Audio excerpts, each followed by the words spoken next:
Selamat pagi Bapak Ibu dan jemaat yang dikasihi oleh Tuhan. Pada pagi hari ini kita memulai ibadah kita. Sebelum kita masuk dalam ibadah, mari kita mempersiapkan hati kita untuk mengambil sikap saat teduh. Saat teduh dimulai.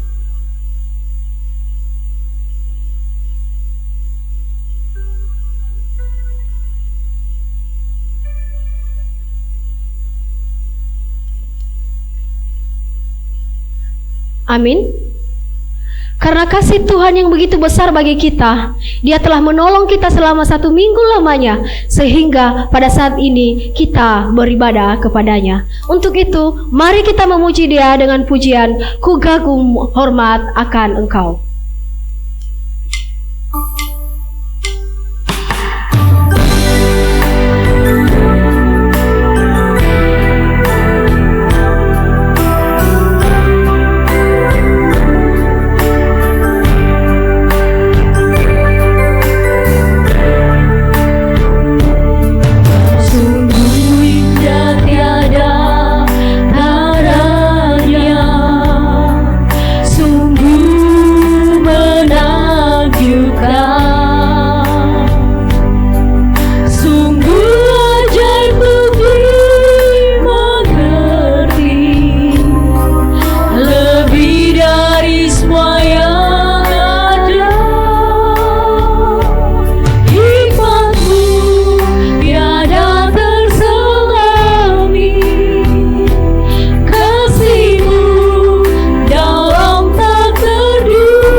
Pertolongan kita pagi ini datang dalam nama Tuhan yang menjadikan langit dan bumi serta sekalian isinya.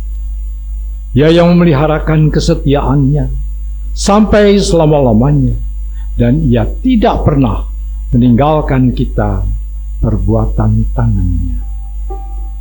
Turunlah atas saudara semua kasih karunia dari Allah Bapa, damai sejahtera dari Yesus Kristus di dalam Roh Kudus.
Dalam 1 Yohanes pasal 3 ayat 4, setiap orang yang berbuat dosa melanggar juga hukum Allah, sebab dosa ialah pelanggaran hukum Allah. Melalui kebenaran firman Tuhan ini, kita ditegur supaya kita hidup seperti orang-orang, tidak hidup seperti orang-orang yang melanggar firman Tuhan. Maka dari itu, mari kita mengakui dosa kita di hadapan Tuhan melalui berdoa. Mari kita berdoa. Ya Tuhan Allah yang bertata dalam kerajaan surga, kami sangat bersyukur ya Tuhan atas kasih dan penyertaan bagi kami selama 1 minggu lamanya. Engkau masih memberkati kami, Engkau masih menguatkan kami, Engkau masih memberikan kami hidup yang kuat ya Tuhan, dan nafas yang segar ya Bapa. Ya Tuhan Yesus Kristus, pada saat ini juga ya Tuhan kami mengaku ya Bapa, bahwa kami telah melakukan hal-hal yang kurang berkenan di hadapan Engkau, bahkan melanggar kebenaran-kebenaran firman-Mu ya Tuhan, sehingga banyak dosa-dosa yang kami perbuat yang kurang berkenan di hadapan-Mu ya Tuhan. Ampunilah kami ya Bapa, sebab kami adalah manusia yang dipenuhi dengan keberdosaan dan manusia yang dipenuhi dengan kelemahan ya Tuhan. Ampunilah kami supaya kami tetap layak di hadapan-Mu. Di dalam nama Yesus kami berdoa dan menyerahkan ibadah kami ini dari awal sampai pertengahan hingga akhir ya Tuhan. Kami serahkan ke dalam tangan-Mu. Dalam nama Yesus kami berdoa. Amin.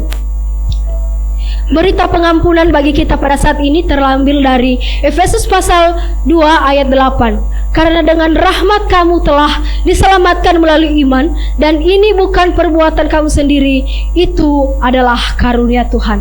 Mari kita menanggapi firman Tuhan yang menjadi berita kesukaan kepada kita dan pengampunan yang telah diberikan kepada kita dengan pujian Tuhanku hebat.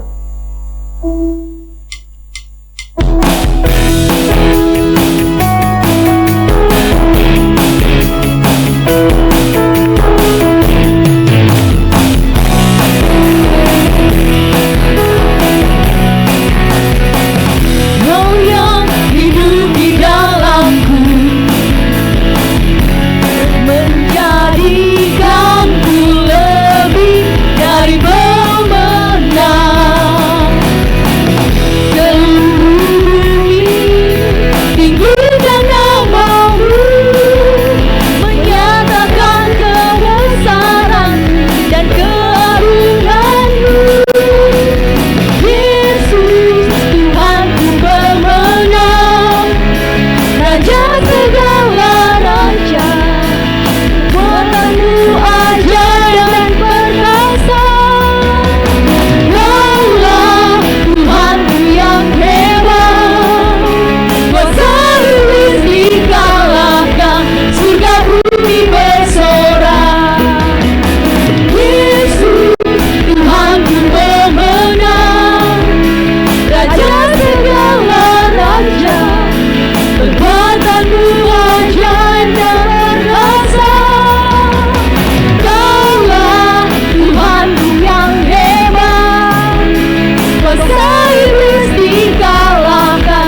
tetap berdiri, mari kita terus memuji Tuhan dengan pujian Allah itu baik.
Mari kita mengikrarkan iman percaya kita dengan berkata demikian.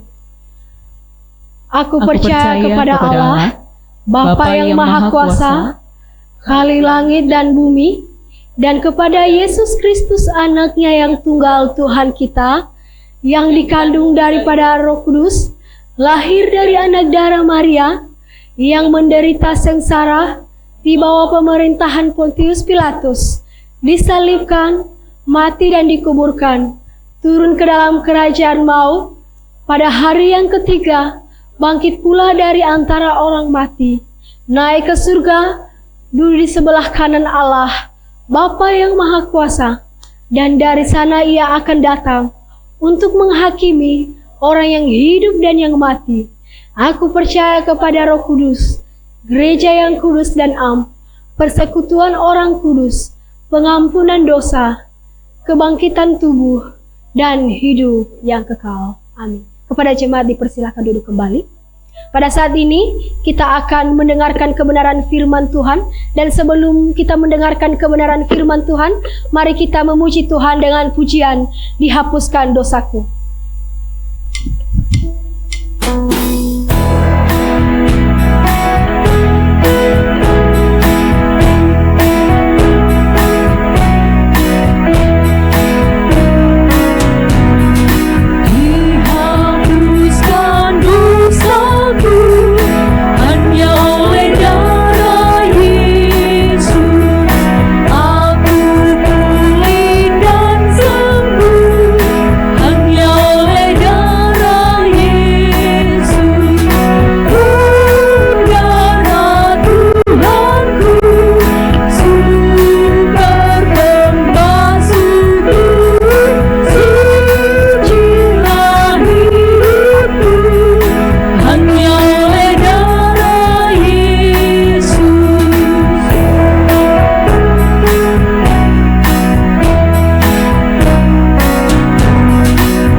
mari kita menyiapkan hati kita untuk mendengar firman Tuhan. Mari kita berdoa.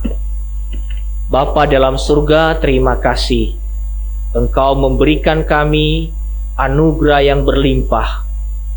Kami boleh memuji Tuhan di dalam ibadah ini, dan sebentar lagi kami akan mendengarkan firman-Mu. Kiranya Tuhan yang boleh menolong setiap kami, supaya kami boleh memahami firman-Mu dengan baik, dan kami boleh memperhatikannya dan mengambil bagian yang terbaik, supaya kami boleh dibentuk oleh Tuhan, diarahkan dan dinasihati, untuk kami menjadi orang-orang percaya yang sungguh-sungguh mampu melakukan kehendak Tuhan dalam hidup kami.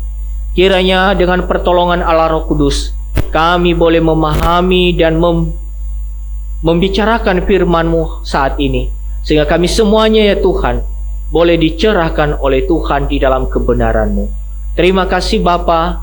Kiranya juga Tuhan yang boleh menolong hamba-Mu ini, yang Tuhan pakai untuk menjadi pemberita firman-Mu. Engkau layakan dan Engkau mampukan, supaya hamba-Mu boleh berkata-kata seturut kehendak Tuhan. Terima kasih Bapa dalam surga, di dalam nama Tuhan Yesus kami berdoa. Amin. Selamat pagi Bapak Ibu Saudara-saudara. Shalom. Puji Tuhan kita bisa beribadah pada pagi hari ini. Mari kita bersama-sama mendengarkan firman Tuhan. Ada dua bagian firman Tuhan yang kita akan pelajari bersama-sama hari ini, yaitu di dalam kitab Kejadian pasal yang kedua, ayat yang ke-16 sampai ayat yang ke-17. Kemudian bagian berikutnya adalah Kejadian pasal yang kedua, ayat 25 sampai Kejadian pasal yang ketiga, ayat yang ke-7. Kejadian pasal yang kedua, ayat 16 sampai ayat yang ke-17. Kemudian dilanjutkan di dalam Kejadian pasal yang kedua, ayat 25 sampai Kejadian pasal yang ketiga, ayat yang ke-7. Saya akan bacakan ayat firman Tuhan ini bagi kita sekalian. Mari kita mendengarkannya. Lalu Tuhan Allah memberi perintah ini kepada manusia. Semua pohon dalam taman ini boleh kau makan buahnya dengan bebas.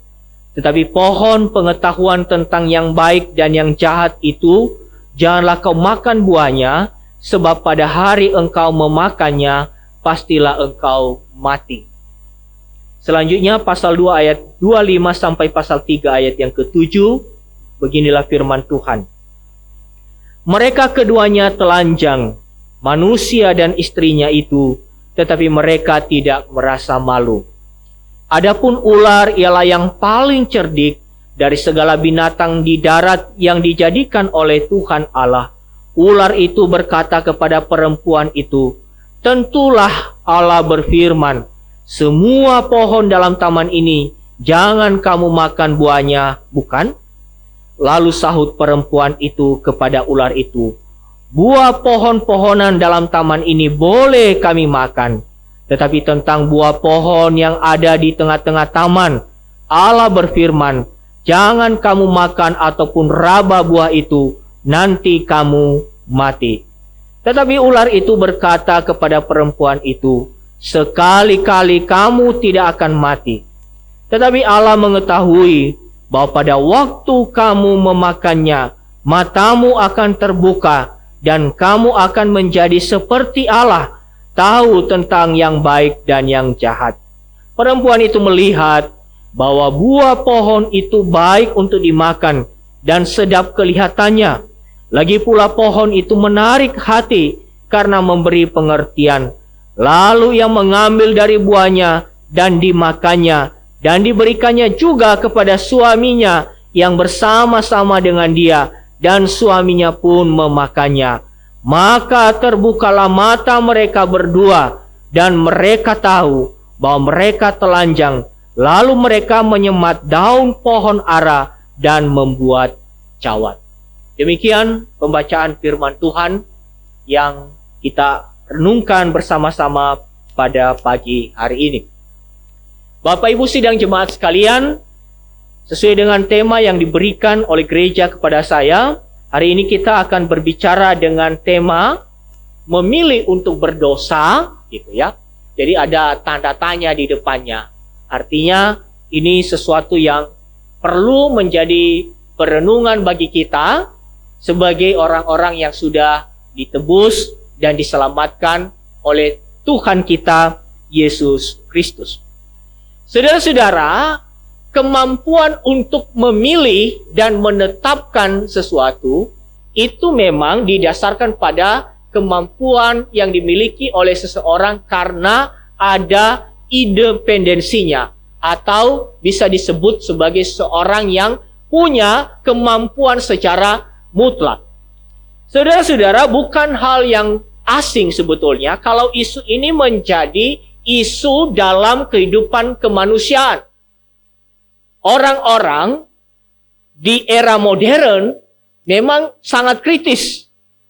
Tetapi kalau orang-orang modern itu sangat kritis, mereka juga membutuhkan yang disebut dengan ajaran. Dan mereka tunduk kalau dikatakan ada ajaran yang benar. Itu di era modern. Nah, sekarang kita memasuki yang disebut dengan era postmodern.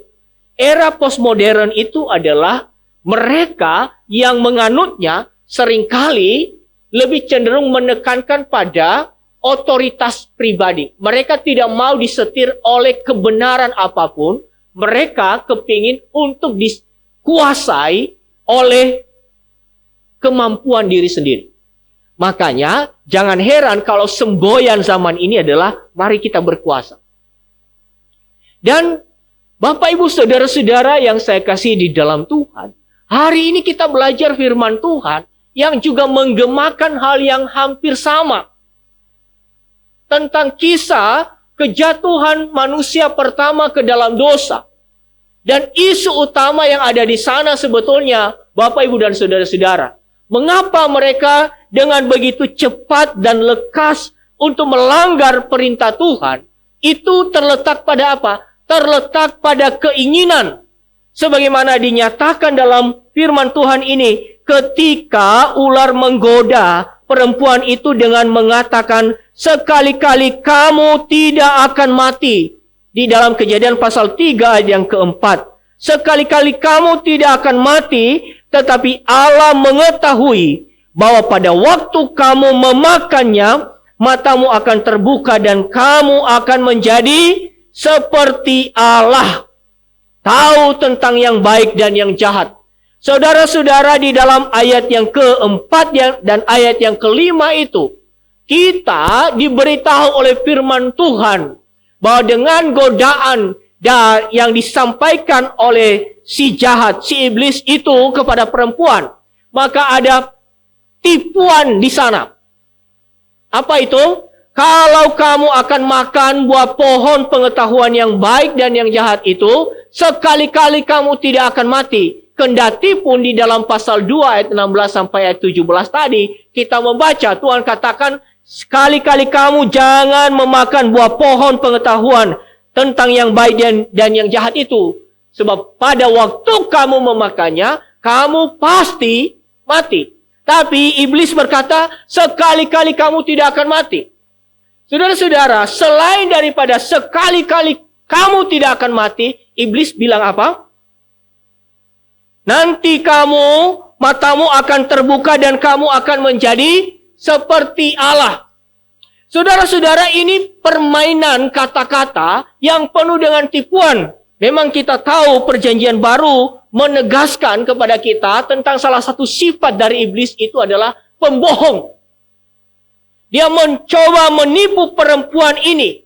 Dia mencoba menipu manusia dengan berkata, kalau kamu makan buah pohon pengetahuan yang baik dan yang jahat, sebagaimana telah dinyatakan sebelumnya, maka kamu akan menjadi seperti Allah. Saudara-saudara, waktu Tuhan ciptakan manusia, manusia itu disebut sebagai apa? Gambar dan rupa Allah. Jadi sebetulnya saudara-saudara, dia mengelabui akan manusia itu dan dengan tetap mengatakan kamu akan menjadi seperti Allah. Padahal manusia sudah punya status sebagai mahkota ciptaan. Sebagai apa? Sebagai gambar dan rupa Allah. Tapi apalagi yang mau dicari oleh manusia? Bukankah status itu adalah status yang sangat tinggi dibandingkan dengan ciptaan Tuhan lainnya? Bukankah di dalam sebutan sebagai gambar dan rupa Allah, manusia memiliki kekuasaan. Kekuasaan yang diberikan oleh Tuhan. Tetapi di bagian ini, iblis mencoba melancarkan akan rayuan dan godaannya dengan mengatakan, kamu akan menjadi seperti Allah. Nah, oleh karena itu, saudara-saudara, maka ketika Hawa melihat dan mendengar bujukan itu, melihat juga buah pohon sebagaimana dinyatakan di dalam pasal 3 ayat yang ke-6. Buah pohon itu baik untuk dimakan dan sedap kelihatannya. Maka ia mengambil keputusan. Saudara-saudara, dia memakan buah pohon itu. Dia mengambil buah pohon yang telah dilarang oleh Tuhan supaya mereka tidak makan. Dia mengambilnya dan memberikan juga kepada suaminya. Apa yang kita pelajari di bagian ini? Ketika Tuhan berfirman kepada mereka untuk melarang mereka memakan buah pohon pengetahuan yang baik dan yang jahat itu, penekanannya apa sih? Penekanannya apa? Kenapa Tuhan melarang itu? Kita perhatikan pasal 2 ayat yang ke-17. Tetapi pohon pengetahuan tentang yang baik dan yang jahat, janganlah kau makan buahnya, sebab pada hari engkau memakannya, pastilah engkau mati. Fakta, ketika mereka makan buah pohon itu, apa yang terjadi? Ayat pasal 3, ayat 7, maka terbukalah mata mereka berdua, dan mereka tahu bahwa mereka telanjang. Saudara yang saya kasih dalam Tuhan, apa yang terjadi di sini? Apa maksud Tuhan mengatakan jangan kamu ambil buah pohon pengetahuan itu?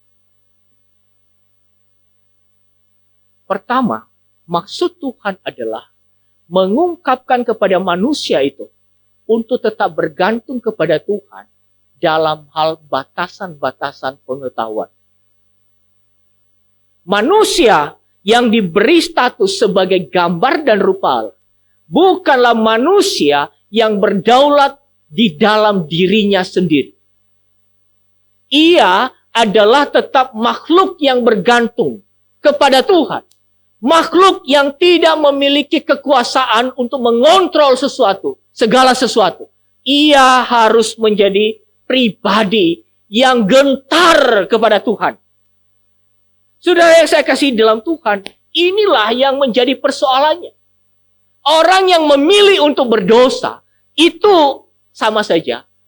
Orang tersebut mengklaim bahwa segala kekuasaan, kedaulatan itu adalah milik.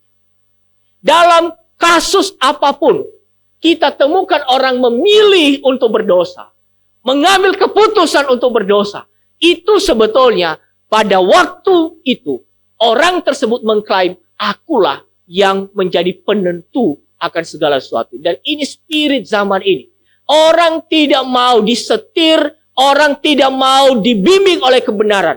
Mereka semuanya menentukan pilihan-pilihan hidup. Termasuk mereka juga sangat abai dan bahkan memberontak dalam hatinya kalau ada firman Tuhan.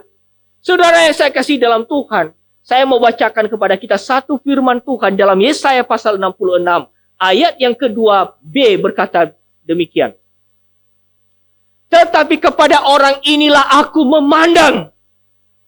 Kepada orang yang tertindas dan patah semangatnya dan yang gentar kepada firman-Ku. Saudara-saudara, kepada siapa Tuhan berkenan? Kepada orang yang tertindas hatinya dan yang memberi hidupnya, menunjukkan di hadapan Tuhan, hidupnya gentar terhadap firman Tuhan. Gentar terhadap firman Tuhan, saudara-saudara, ini sesuatu yang harus digarisbawahi di dalam kehidupan kita sebagai orang percaya. Sebab kalau kita tidak gentar terhadap firman Tuhan, maka konsekuensinya kita bukan ada di wilayah yang netral. Barang siapa yang tidak gentar terhadap firman Tuhan, ia bukan ada di posisi netral, tapi ia pasti mengklaim diri sebagai penentu kebenaran dalam hidupnya, dan orang tersebut akan melakukan apa saja yang dia pandang baik.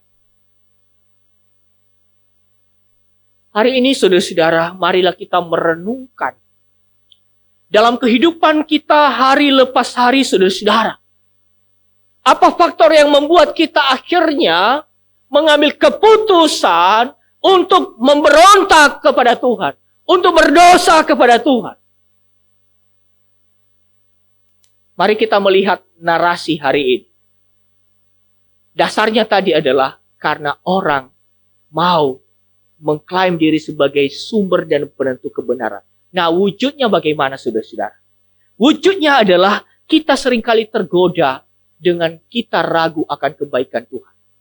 Salah satu hal yang dinyatakan dalam rayuan dan godaan iblis itu pertama-tama adalah begini. Tentulah Allah berfirman dalam pasal 3 ayat 1. Iblis berkata, semua pohon dalam taman ini jangan kamu makan buahnya, bukan? Saudara-saudara, ini adalah pernyataan yang kontras. Kita lihat pasal 2 ayat yang ke-16. Tuhan Allah berfirman, lalu Tuhan Allah memberi perintah ini kepada manusia, semua pohon dalam taman ini boleh kau makan buahnya dengan bebas.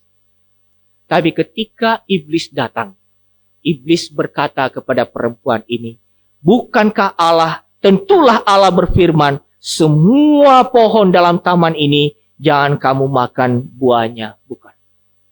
Saudara-saudara, salah satu wujud yang membuat kita bisa mengambil keputusan melawan Tuhan adalah ketika kita ragu akan kebaikan Tuhan.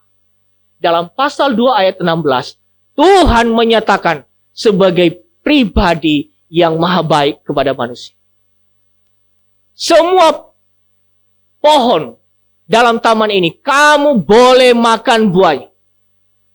Artinya dia adalah pribadi yang menyediakan. Dia adalah pribadi yang memberi segala kecukupan.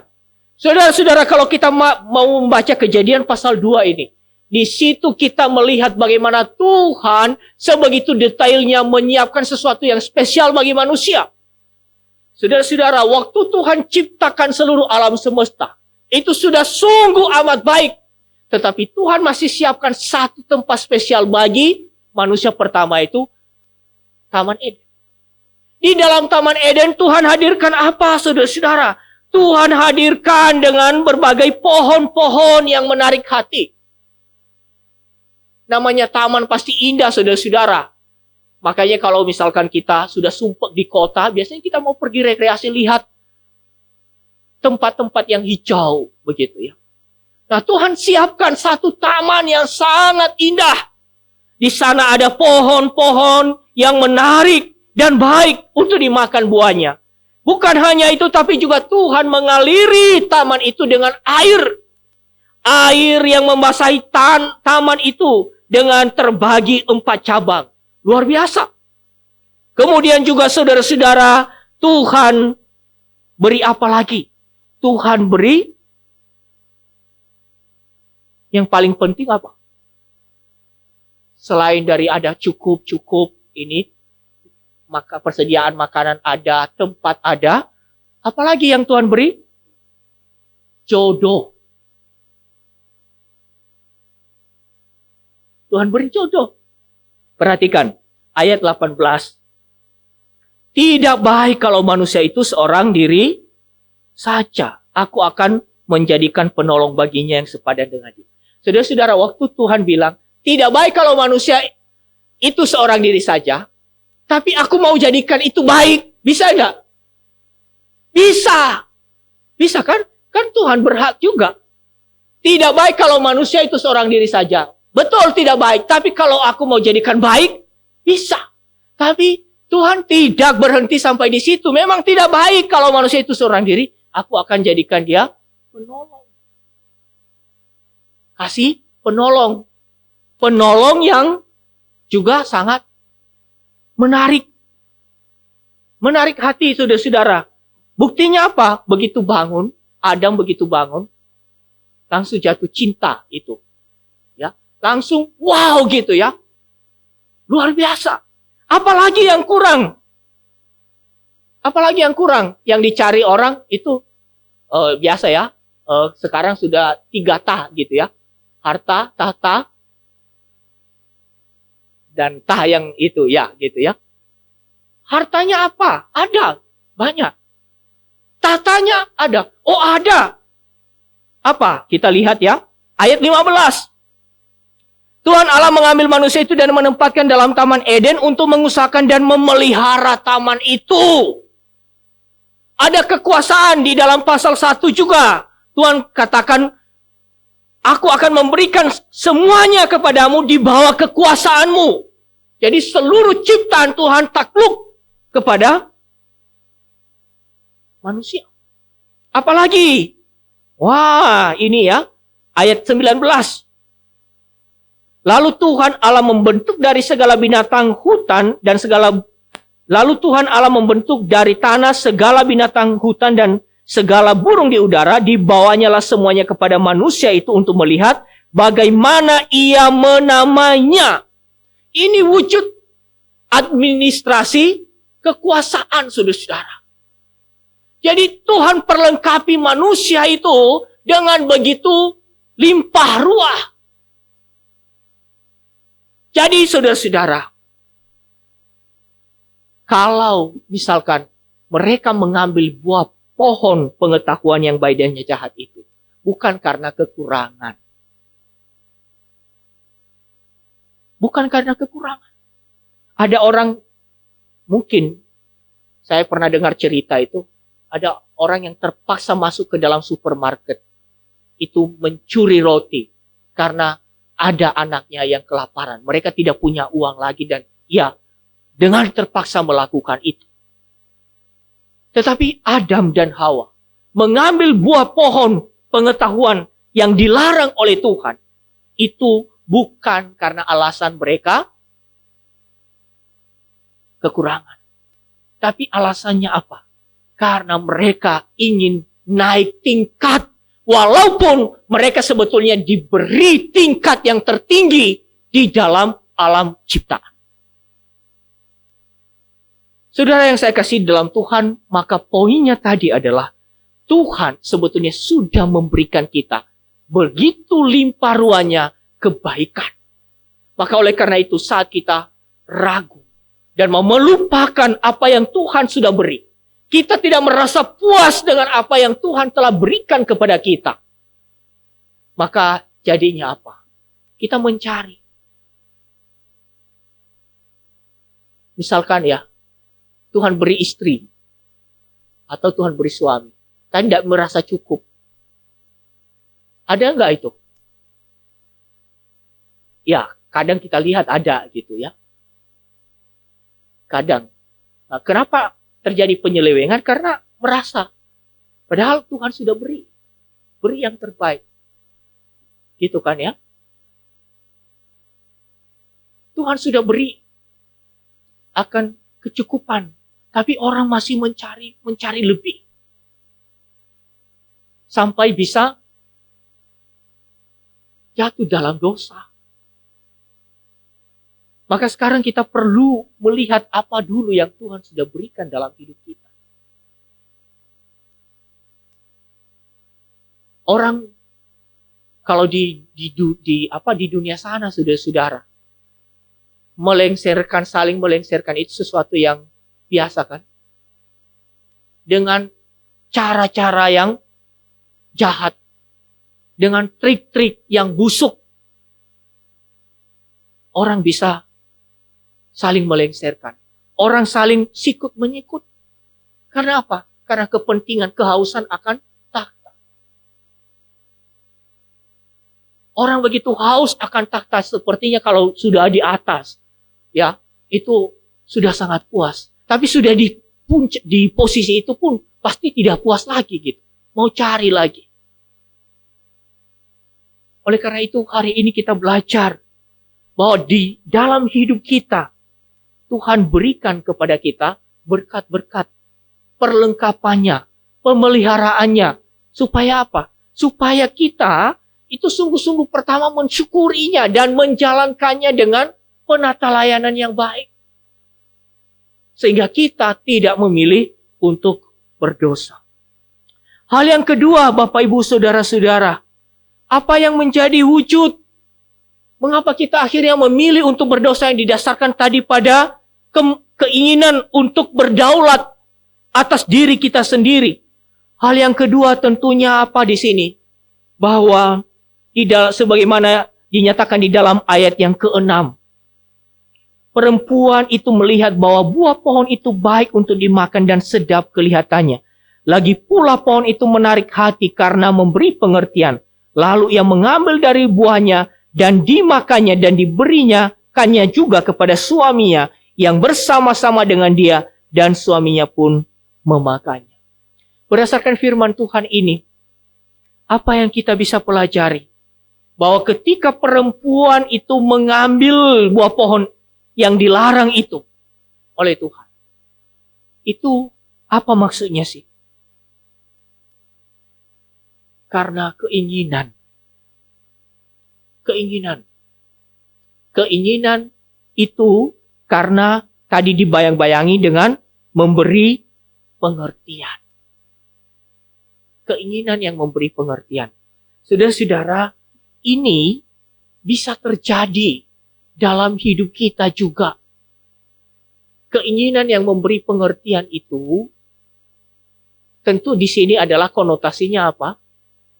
Konotasinya negatif. Konotasinya negatif. Saya kasih contoh ya, supaya Bapak Ibu bisa paham. Di tempat saya itu ada kucing. Kucing datang sendiri, kemudian jadi jinak. Gitu. Jadi jinak. Saya baru pelajari itu kucing. Ya. Ternyata, kucing itu tidak langsung berani, Bapak Ibu. Tahap demi tahap dulu.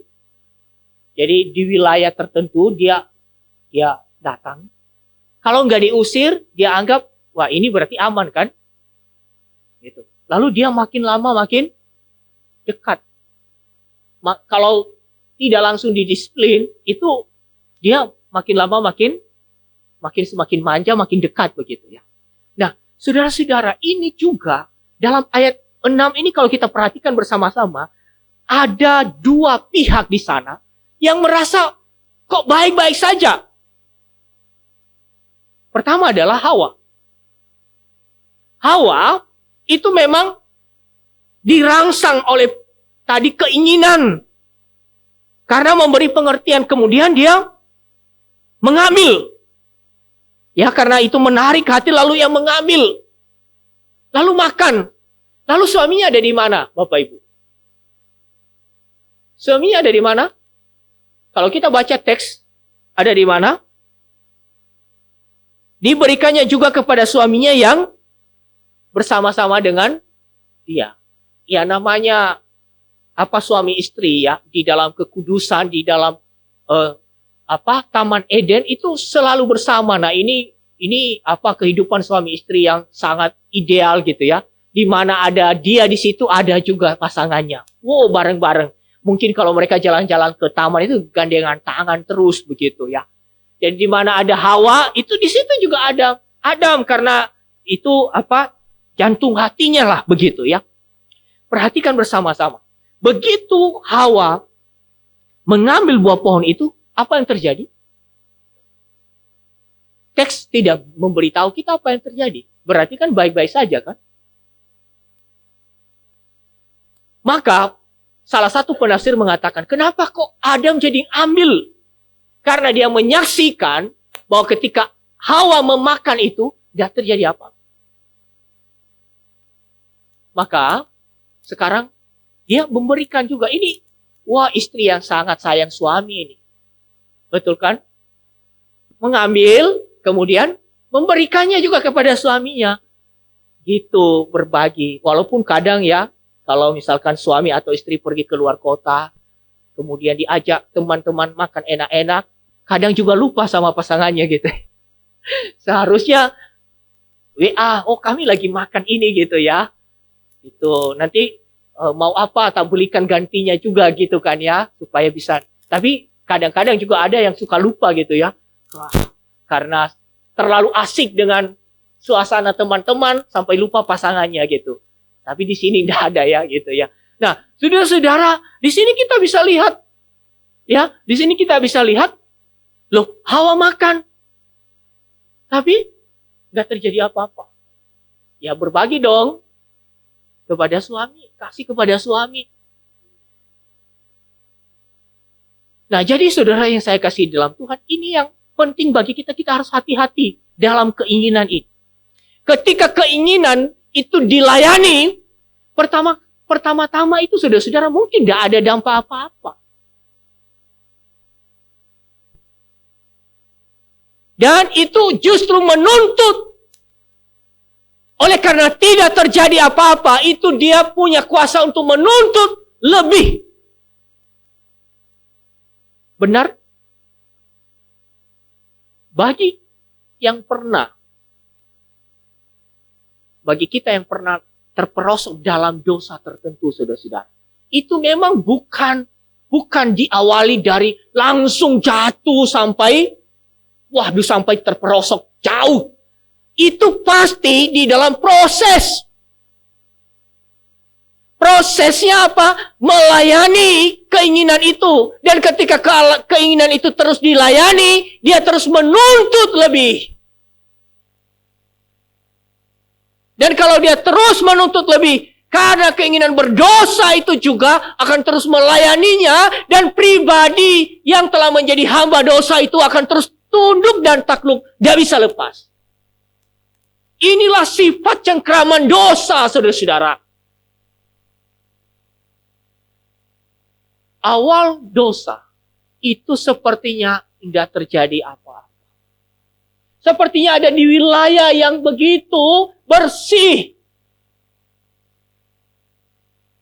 Sama seperti anak kecil yang melihat sebuah makanan yang indah di meja, tapi memang makanan itu tampilannya indah, tapi mungkin rasanya pedas.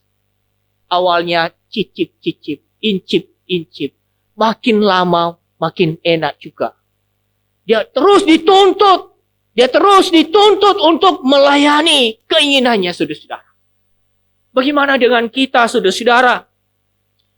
Kita adalah pribadi-pribadi yang tidak kebal terhadap dosa. Manusia pertama saja yang diciptakan tanpa dosa, itu bisa terbuai dan bisa jatuh ke dalam dosa yang begitu serius. Apalagi dengan kita saat ini, saudara-saudara. Bagi kita yang saat ini mungkin ada di wilayah, kita sudah mulai bergerak ke wilayah-wilayah yang gelap. Dan seakan-akan tidak ada teguran, seakan-akan tidak ada peringatan, seakan-akan baik-baik saja, dan kita bisa mengelabui semua orang. Saya mau katakan kepada kita hari ini, firman Tuhan berbicara kepada kita, kita harus cepat-cepat berbalik dan bertobat. Sebab, begitu kita melayaninya, dia akan menuntut lebih. Saudara-saudara, ini juga dalam kehidupan pemuda remaja yang pacaran. Ya kan? Keinginan itu pasti akan menuntut sesuatu yang lebih.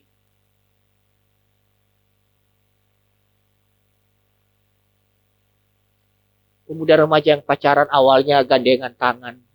Betul kan ya? Setelah gandengan tangan itu akan menuntut lebih. Itu sifat dosa. Memang awalnya gandengan tangan, ya itu nyeberangkan gitu ya. Tapi kok bisa juga, nyaman juga gandengan tangan gitu ya. Dia akan nuntut lebih daripada itu. Memang itu wilayah boleh enggak? Biasanya kalau seminar pacaran, apalagi di hari Valentine gitu ya, selalu pertanyaan gitu. Boleh enggak?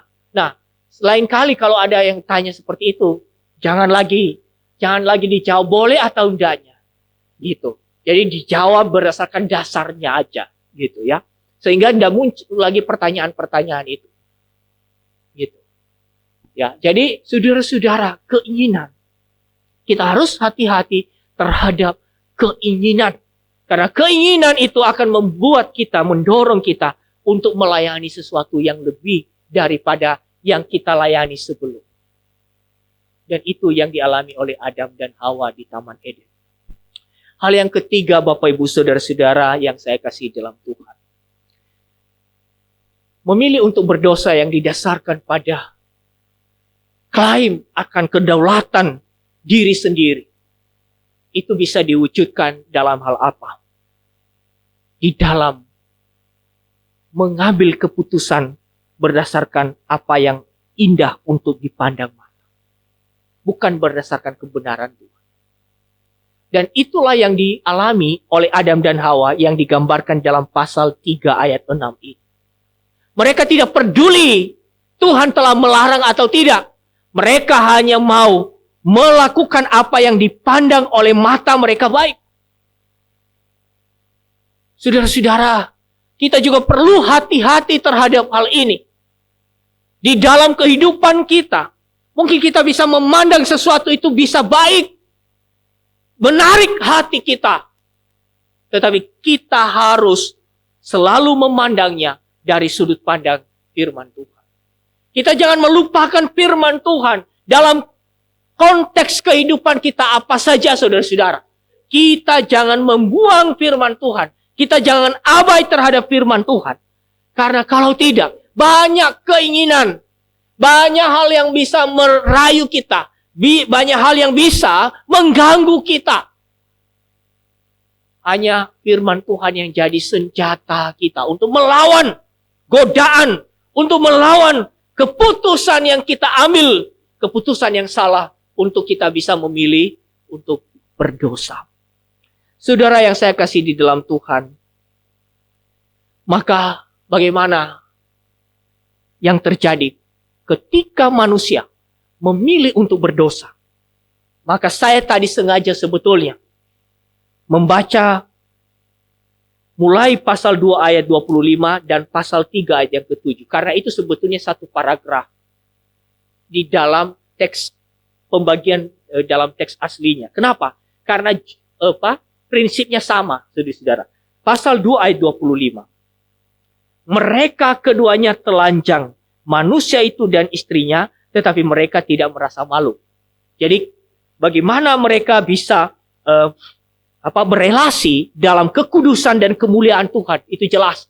Dan ayat 7 juga ide yang sama, walaupun akhirnya memiliki nilai yang kontras. Ide yang sama apa? Maka terbukalah mata mereka berdua dan mereka tahu bahwa mereka telanjang. Lalu mereka menyemat daun pohon ara dan membuat cawan.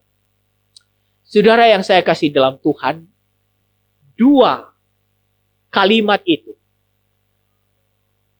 dalam hubungan manusia, yaitu Adam dan istri, itu memberikan kita sebuah penjelasan tentang apa?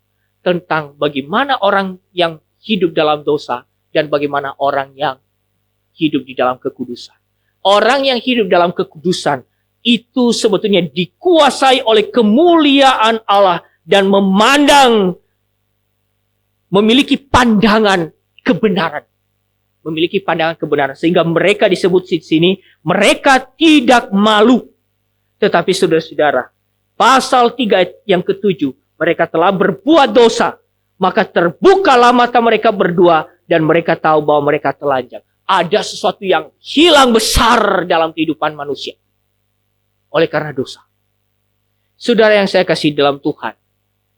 Tapi Tuhan punya anugerah. Tuhan punya anugerah menyelamatkan. Itulah sebabnya Tuhan menjanjikan penebus di dalam pasal yang ketiga ayat yang ke-15. Yang lahir dari keturunan perempuan. Keturunan perempuan itu adalah Sang Mesias yang dijanjikan untuk meremukan kepala si ular. Saudara yang saya kasih dalam Tuhan, kalau Tuhan tidak memberikan anugerah yang besar untuk memulihkan manusia, maka manusia menjadi binasa. Kita memasuki minggu Prapaskah. Itulah yang menjadi sesuatu hal yang kita terus renungkan menjelang Paskah ini. Bagaimana Tuhan menyelesaikan persoalan yang besar ini. Memperdamaikan kita dengan dirinya. Dengan mengutus Yesus Kristus ke dalam dunia. Untuk mengampuni dosa kita. Kita tidak bisa sendiri, saudara-saudara. Saudara-saudara yang saya kasih dalam Tuhan. Mari kita memperhatikan dan merenungkan bagaimana kondisi kita di hadapan Tuhan. Tanpa Yesus Kristus menebus kita. Kita itu seperti, kalau ada seorang teolog mengatakan seperti cacing. Seperti cacing di tangan Tuhan. Kalau kita seperti cacing itu sangat menjijikan. Saudara-saudara, siapa yang ditebus oleh Tuhan? Kita ini yang di hadapannya itu sudah rusak. Atau ada yang berani berkata di antara kita, oh saya orang sempurna. Tidak, saudara-saudara. Kita ini punya masa lalu. Kita ini punya masa sekarang di mana kita bisa saja jatuh.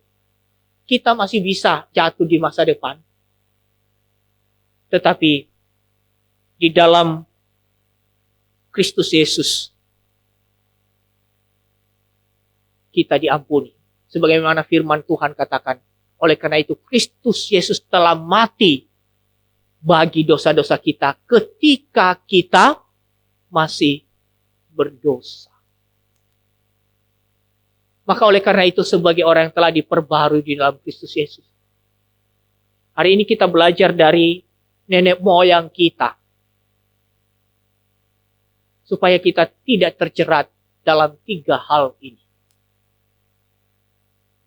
Supaya kita tidak lagi memilih untuk berdosa dan berkomitmen untuk melawan dosa. Kita yang telah diperbaharui di dalam Yesus Kristus. Diberi kemampuan untuk melawan dosa. Kita yang telah diselamatkan di dalam Yesus Kristus. Diberi anugerah oleh Tuhan, yaitu Roh Kudus yang memimpin kita. Untuk hidup kudus bagi Tuhan. Kita yang telah diselamatkan oleh Tuhan. Dipanggil kembali menjadi ciptaan baru. Diberi status sebagai ciptaan baru oleh Tuhan. Bukan dengan segala suatu amal baik dan pekerjaan baik yang kita bisa lakukan. Tetapi kita diciptakan baru oleh Tuhan di dalam Yesus Kristus. Yesus Kristus datang ke dalam dunia ini untuk membuat kita layak kembali di hadapan Allah dengan status ciptaan baru. Kenapa perlu ciptaan baru? Karena kalau kita hanya mengandalkan pribadi kita sebagai ciptaan yang lama, maka di sana Tuhan akan menjumpai kita dengan murkanya. Tuhan akan melihat kita secara jelas bahwa kita adalah orang-orang yang layak untuk dibuang dan dihakimi. Dan Kristus Yesus datang untuk menyelamatkan kita. Itulah yang kita syukuri Bapak Ibu Saudara-saudara yang saya kasih di dalam Tuhan. Karena bagaimanapun ketika kita tidak mendapatkan keselamatan di dalam Yesus Kristus, kita ada di bawah murka Allah. Oleh karena itu saudara-saudara, oleh karena hidup kita telah diterangi oleh Tuhan, hati kita telah dibersihkan, hati nurani kita telah dibersihkan oleh darah Kristus. Mari kita belajar hari ini untuk sungguh-sungguh dengan komitmen dan pertolongan Tuhan, dengan mengandalkan pertolongan Tuhan, kita tetap setia kepada Tuhan. Tidak memilih untuk berdosa, tapi kita memilih untuk taat kepada Tuhan, memuliakan Tuhan di sepanjang kehidupan kita. Saudara-saudara, dasarnya apa? Dan bagaimana kita melakukannya? Kita kembali sebagaimana Adam di Taman Eden sebelum jatuh dalam dosa. Akrab dengan Tuhan. Bergantung kepada Tuhan. memohon kekuatan Tuhan, bukan berdaulat atas diri sendiri. Kiranya firman Tuhan ini menjadi berkat bagi kita. Mari kita berdoa. Tuhan, terima kasih. Sesungguhnya kalau Engkau tidak memberi anugerah-Mu di dalam Yesus Kristus untuk menebus dan menyelamatkan kami, maka kami layak dimurkai dan kami tidak mendapatkan kehidupan yang berlimpah. Kami bersyukur Tuhan, karena Yesus Kristus telah mengalahkan seluruh hukum dosa, telah mengalahkan upah dosa, dan telah membawa kami untuk menjadi ciptaan baru. Tuhan, karena Engkau telah menjadikan kami sebagai ciptaan yang baru, mampukan kami untuk hidup bagi Tuhan sepanjang kehidupan kami. Berkati firman yang kami sudah dengar hari ini, kiranya juga kami boleh lakukan dalam kehidupan kami. Di dalam nama Tuhan Yesus, kami sudah berdoa. Amin.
Pada saat ini, kita sangat bersyukur atas kebenaran firman Tuhan yang disampaikan oleh hamba-Nya. Dan pada saat ini, kita akan mendengarkan pujian dari kaum wanita kepada kaum wanita. Dipersilakan.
Tidak ada ketakutan dan kekhawatiran diri.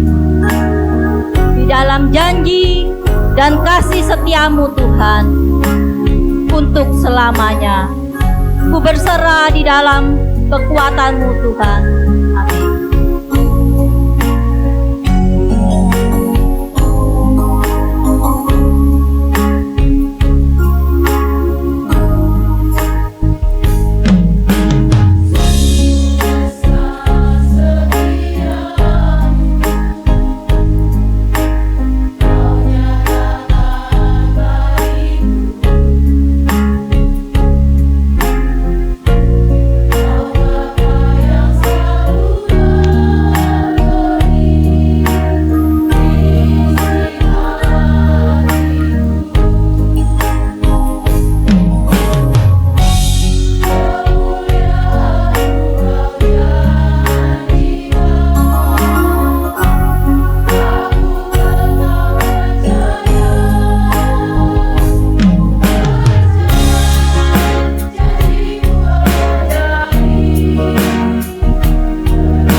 Shalom, selamat pagi Bapak, Ibu, Saudara yang terkasih di dalam Tuhan. Saya akan membacakan warta jemaat untuk minggu ini.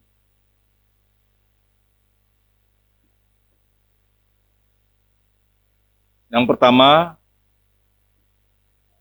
kami segenap majelis dan jemaat di tempat ini mengucapkan banyak terima kasih kepada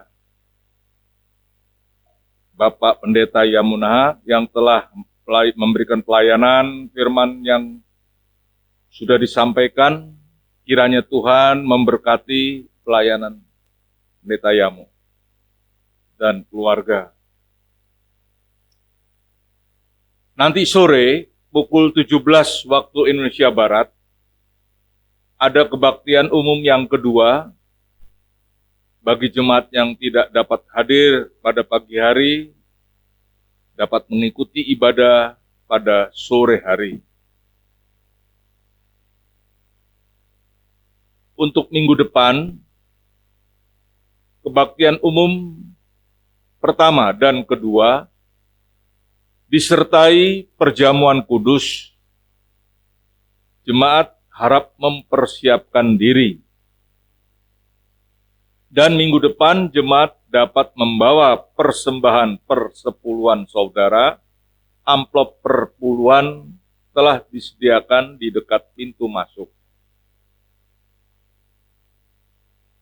Berikutnya, kebaktian PRBK Gereja Isa Al-Masih Jemur Sari diadakan setiap hari Sabtu pada pukul 18.00 waktu Indonesia Barat atau pukul 6 sore. Harap rekan-rekan pemuda, remaja dapat menghadirinya.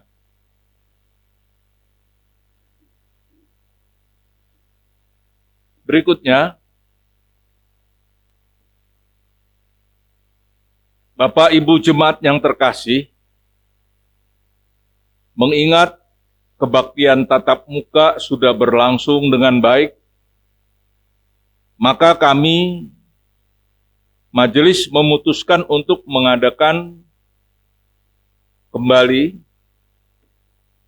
doa pagi yang akan kami mulai atau kami adakan setiap hari Sabtu. Dan akan kita mulai pada tanggal 4 bulan Maret 2023 pada pukul 6 pagi sampai selesai. Dan kegiatan ini dilakukan melalui Zoom meeting. Jadi menggunakan media HP atau kalau ada yang punya laptop, pakai laptop silakan. Jadi via Zooming. Untuk link Zoom-nya itu akan diumumkan di WA Group. Jadi WA Group jemaat. Saya kira jemaat sudah punya dan menjadi anggota WA Group.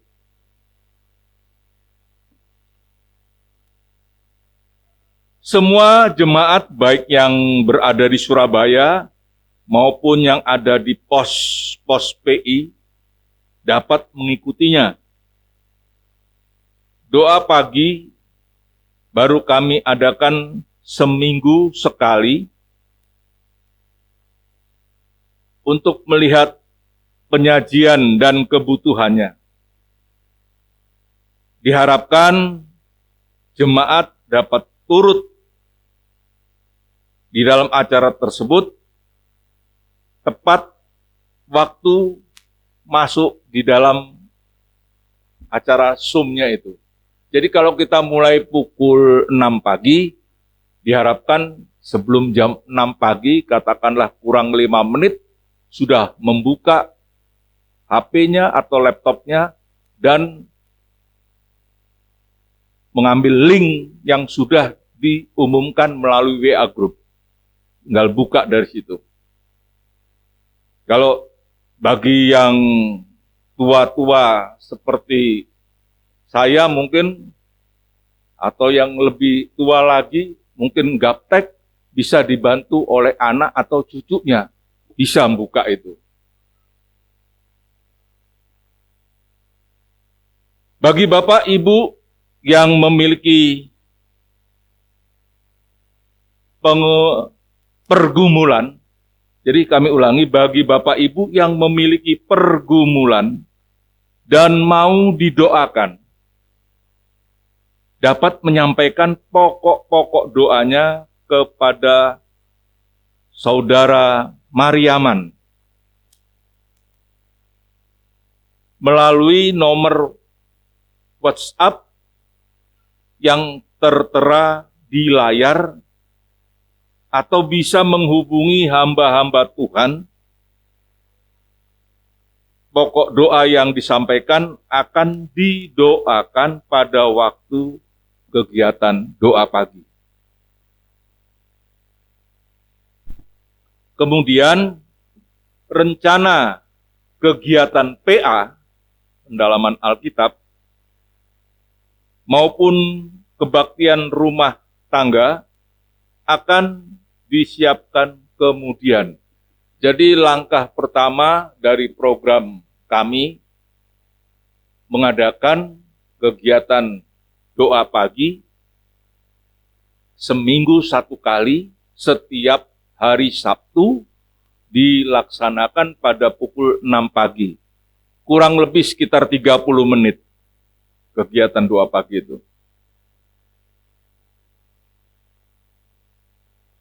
Kemudian untuk renungan pagi dan renungan malam, seperti biasa tetap kami bagikan atau kami share, mengingat banyak jemaat yang masih membutuhkan.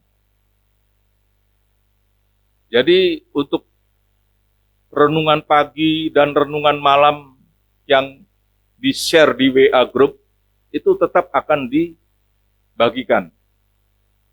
Karena jemaat masih banyak yang membutuhkan. Demikian pengumuman yang dapat kami sampaikan. Atas perhatiannya kami mengucapkan terima kasih. Tuhan Yesus memberkati. Berikutnya, persembahan. Persembahan hari ini, jemaat diberi kesempatan untuk memberikan persembahan untuk pekerjaan Tuhan dalam bentuk kolekte dan juga persembahan pembangunan. Pada kotak persembahan sudah ada di depan mimbar. Persembahan hari ini akan dikumpulkan oleh Saudari Fani dan Saudari Resa. Pada yang bertugas, silakan maju ke depan. Firman Tuhan yang melandasi kita memberi persembahan diambil dari 1 Tawarikh 29, ayatnya yang ke-14. Demikian firman Tuhan. Sebab siapakah aku ini dan siapakah bangsaku, sehingga kami mampu memberikan persembahan sukarela seperti ini?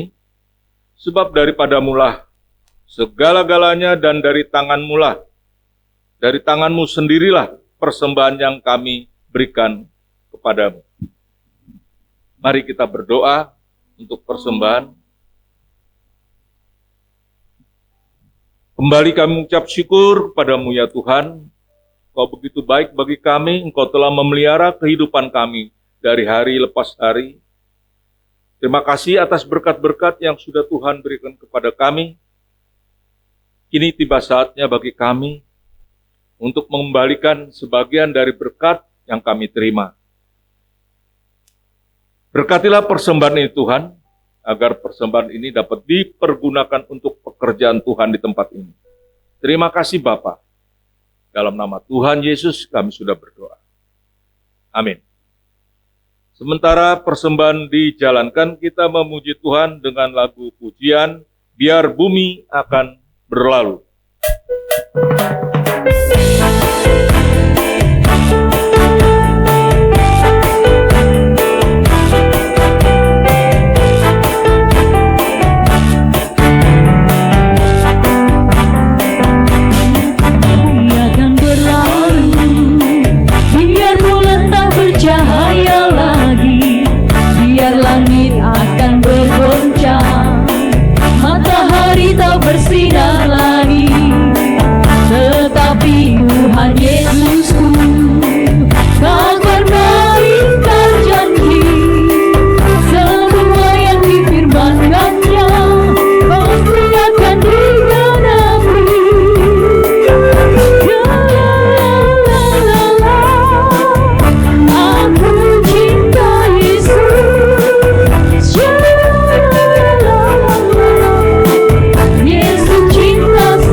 Mari kita akhiri kebaktian ini dan berdoa. Kembali kami ucap syukur kepadamu ya Tuhan. Engkau telah serta kami dari awal, pertengahan, hingga akhir kebaktian ini. Terima kasih Tuhan atas firman-Mu, teguran firman-Mu pada pagi hari ini. Biarlah kami boleh selalu tetap bersandar kepada Tuhan. Tolonglah melalui Roh Kudus-Mu, kami boleh melakukan kebenaran firman-Mu Tuhan. Tolonglah agar kami selalu menurut kehendak-Mu saja. Terima kasih Bapa. Dan kami berdoa untuk Pendeta Yamona yang telah memberikan firman Tuhan pada pagi hari ini. Kiranya Tuhan akan pelihara kehidupannya, Tuhan cukupi akan segala kebutuhannya. Biarlah melalui pekerjaan ini banyak jiwa-jiwa yang dapat diselamatkan. Kami juga berdoa Tuhan untuk hamba-hamba Tuhan yang ada di tempat ini, di gereja ini, baik yang ada di pusat maupun yang ada di pos PI, gembala sidang, kiranya juga Tuhan akan pelihara kehidupan mereka, Tuhan cukupi akan segala kebutuhan mereka. Dan juga kami berdoa untuk jemaat di tempat ini, mereka yang sedang sakit, biarlah Tuhan jamah, Tuhan sembuhkan, dan mereka yang sedang mengalami kesulitan hidup, biarlah Tuhan juga akan memberikan jalan keluar pada mereka. Kami juga berdoa untuk bangsa dan negara kami, mereka yang sedang tertimpa bencana alam, tanah longsor maupun banjir bandang, kiranya Tuhan juga akan yang menolong mereka semua. Biar Tuhan yang akan memberikan penghiburan kepada mereka semua. Juga kami berdoa untuk Bapak Presiden dan Wakil Presiden beserta kabinetnya, biarlah senantiasa Tuhan akan memberikan hikmat, akal budi, kebijaksanaan, agar mereka juga mampu untuk memimpin bangsa ini dengan baik dan benar. Terima kasih Bapa. Sebentar lagi kami akan berpisah, kami akan pulang ke rumah kami masing-masing. Mohon pimpinan dan penyertaan Tuhan agar kami boleh tiba di rumah dengan selamat. Dan doa ini kami akhiri dengan doa yang telah Engkau ajarkan kepada kami. Bapa kami yang ada di surga, kuduskanlah nama-Mu, datanglah kerajaan-Mu, jadilah kehendak-Mu di bumi seperti di sorga. Berilah kami pada hari ini makanan kami yang secukupnya, dan ampunilah kami akan kesalahan kami, seperti kami pun mengampuni orang yang bersalah kepada kami. Dan jangan membawa kami ke dalam pencobaan, tapi lepaskanlah kami daripada yang jahat, karena Engkaulah yang mempunyai kerajaan, dan kuasa, dan kemuliaan, sampai selama-lamanya. Amin.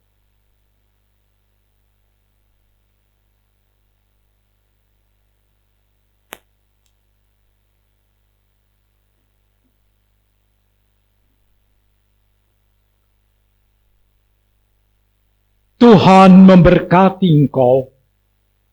Tuhan melindungi engkau. Tuhan menyinari engkau dengan wajah-Nya dan memberikan kepadamu kasih karunia. Tuhan menghadapkan wajah-Nya kepadamu, memberikan damai sejahtera. Sekarang pulanglah di dalam damai sejahtera daripada Allah Bapa, di dalam kasih karunia dari Yesus Kristus, dan di dalam persekutuan dengan Roh Kudus, menyertai saudara semua, mulai saat ini, sampai Yesus datang kembali.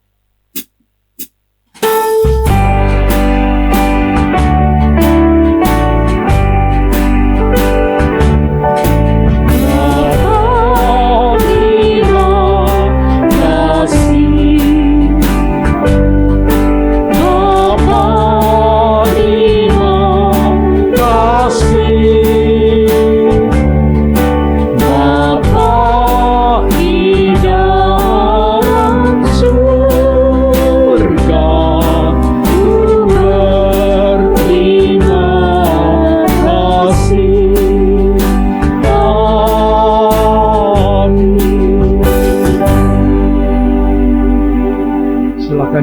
dan doa kita.